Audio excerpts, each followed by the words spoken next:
Screen उपर आपण एबे जो फोटोटी देखुचंती ता ना हेउची डागेज व्यू ऑफ बुलाबेट डी टेम्पल कह जाए जे यह होची पृथ्वीर प्रथम फोटो जोंथरे कि मनीषर फोटो चित्र आसीथिला।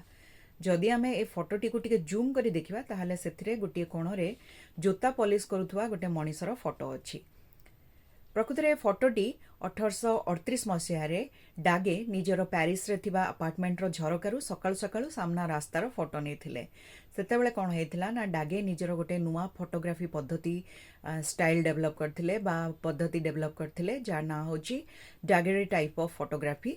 से तारी माध्यम रे ए फोटोटी को नेथिले। डागेरी टाइप फोटोग्राफी रे कोन होउथला ना चलप्रचल होथुवा मनीष किंबा मूविंग ऑब्जेक्ट तार फोटोग्राफी संभव हो पारनथिला। किंतु एई फोटो रे कोन हेतला ना जेतेबेले डेवलप करागला सेतेबेले देखागला जे रास्ता रे चलप्रचल होथुवा बाकी कोनोसी मध्य मनीषंकर फोटो आसीनी, किंतु एई जोता पॉलिश करुथुवा मनीषटीर फोटो आसी जायछि।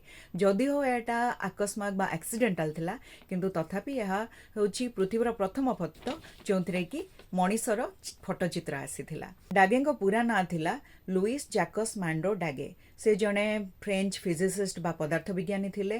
ता छड़ा से कलाकार एवं मंच डिजाइनर मध्य थिले। से 1837 मसीह डागेरी टाइप फोटोग्राफी पद्धति उद्भावन करथिले। एही पद्धति रे पॉजिटिव इमेज उत्तोलन करा जाउथला।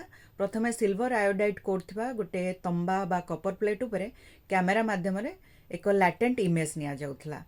परे ताकू मर्क्यूरी वेपर को एक्सपोज करा जाउथला एवं तापरे सॉल्ट सॉल्यूशन माध्यम रे ताकू फिक्स करा जाउथला। या पूर्व 1826 मसीह डागेंको जे सहकर्मी थिले जोसेफ नाइसफोर नाइसेफ से मध्य गोटे स्थिर फोटोग्राफी पद्धति आविष्कार करथिले। एबे मते आपण कमेंट सेक्शन रे जणेबे जे नाइसफोर जो फोटोग्राफी पद्धति आविष्कार करथिले ता ना कोन, आउ चैनल को सब्सक्राइब करबा को भूलिबेनी। Thank you.